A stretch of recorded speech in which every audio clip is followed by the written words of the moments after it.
Pemirsa Menteri Ketenagakerjaan Ida Fauzia menegaskan klaster ketenagakerjaan merupakan klaster yang banyak sekali terjadi distorsi informasi yang begitu masif di masyarakat. Dan berikut informasi selengkapnya.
Ya, kita lanjutkan. Saya masih bersama Pak Supratman, Ketua Badan Legislasi DPR. Pak Supratman, kita lanjutkan kembali.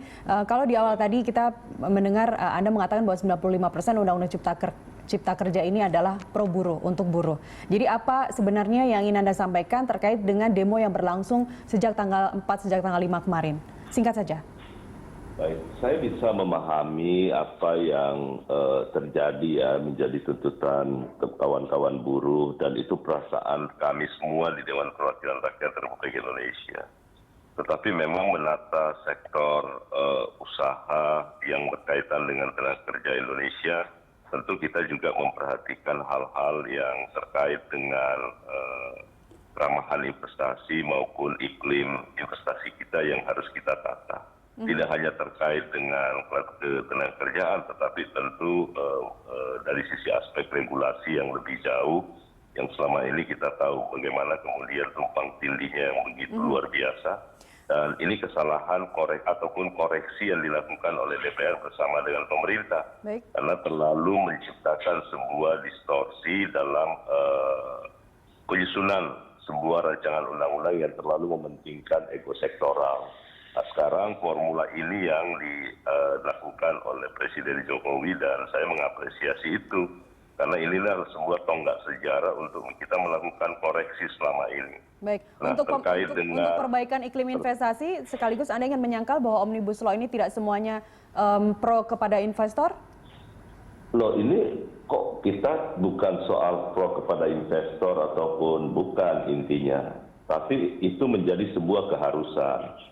Karena kalau kita tidak memperbaiki iklim investasi lewat deregulasi yang dihasilkan lewat Undang-Undang Cipta Kerja, saya yakin kita nggak akan pernah menaikkan menyangkut soal investasi kita ke depan. Karena jangan lupa sebenarnya kami sadari sepenuhnya bahwa sektor ketenagakerjaan itu adalah urutan kesekian dari iklim investasi kita yang tidak bisa kompetitif dibandingkan negara-negara tetangga kita. Tidak usah kita berbicara lagi di negara-negara seperti China dan lain sebagainya. Tetapi deregulasi kemudian harmonisasi dan sinkronisasi dari 79 undang-undang sekarang menjadi 76 itu sebenarnya membuat suatu gambaran bahwa betapa upaya Presiden Jokowi untuk melakukan ini dalam kerangka untuk membangun sebuah sistem hukum yang punya kepastian, tidak tumpang tindih di antara sektor ataupun kementerian satu dengan kementerian yang lain, dan itu kita sudah lakukan, terutama dari sisi kemudahan perizinan berusaha lewat mekanisme OSS atau online single submission. Nah, kemudian yang kedua, kita mencoba lewat undang-undang Omnibus Law ini, bagaimana kemudian seluruh perizinan, orang mengurus perizinan itu tidak akan lagi berhadapan face to face, yang akhirnya akan banyak sekali akan melahirkan semua paradigma baru dalam perizinan berusaha di Indonesia. Sehingga kategori pertama di mana tingkat korupsi kita yang sangat tinggi, saya yakin ini akan terdegradasi sedemikian rupa kalau ini bisa dilaksanakan secara konsisten oleh pemerintah nantinya. Terkait dengan proses perizinan, Pak Supratman, ini kan tujuannya untuk mempercepat proses perizinan. Kalau pemerintah pusat berhak menarik dan memberikan izin langsung, apakah itu tidak menghilangkan wewenang dari pemerintah daerah? Sama sekali tidak. Jadi di awal memang pemerintah itu menginginkan kewenangan itu semua ke pusat. Itu di draftnya seperti itu. Tetapi setelah kami mengkaji, mendiskusikan, akhirnya kami sepakati. Kita kan harus taat berkonstitusi secara benar. Di dalam pasal 18 Undang-Undang Dasar kita, di situ kan bagaimana kewenangan-kewenangan daerah yang secara langsung diberikan oleh Undang-Undang Dasar. Nah, tetapi kita perlu tahu juga, kita kan hidup di negara kesatuan Republik Indonesia. Jadi yang kalau di negara kesatuan itu Presiden adalah pemegang kekuasaan tertinggi. Tetapi karena kita sudah memilih sebuah platform politik bagaimana hubungan antara pusat dan daerah, maka kewenangan-kewenangan pemerintah daerah itu tetap seperti apa adanya sebelum Undang-Undang Cipta Kerja ini ada. Tidak direduksi, Anda ingin mengatakan bahwa tidak direduksi sama sekali. Termasuk juga PAD, juga PAD yang diterima oleh provinsi? Ya, yang ada adalah pemerintah melakukan sebuah kontrol lewat yang dikenal dengan nama NSPK. Kemudian daerah juga diberi waktu tertentu untuk bisa menyelesaikan segala kewenangan yang terkait dengan perizinan yang ada. Sehingga ke depan kita berharap bahwa kewenangan-kewenangan terkait dengan perizinan itu ada kepastian. Kepastian terutama dari sisi waktu. Baik. Nah, lewat pengaturan NSPK ini, pemerintah pusat punya kontrol ke bawah, tapi tidak mereduksi kewenangan pemerintah daerah. Tidak mereduksi kewenangan pemerintah daerah dan juga tidak berpengaruh terhadap PAD, pendapatan asli daerah. Pasti akan ada pengaruhnya kepada PAD, ya. Baik. Itu pasti ada, karena berbagai macam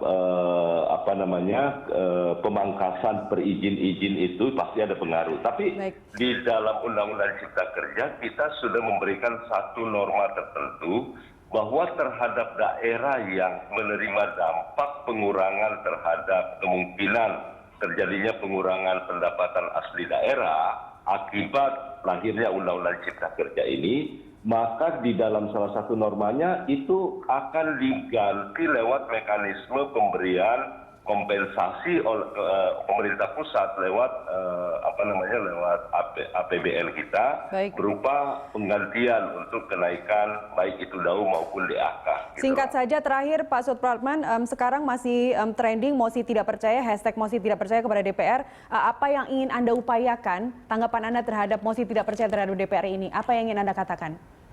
Saya ingin menyampaikan pertama bahwa mungkin inilah pertama kalinya kita melakukan sebuah pembahasan rancangan undang-undang dengan cara kami pancarluaskan dari awal sampai akhir melalui sebuah media yang namanya TV Parlemen yang bisa diakses oleh publik. Kalau kemudian ternyata masih ada pihak-pihak yang kurang puas, saya yakin dan percaya ini karena terjadi distorsi informasi. Baik. Ya.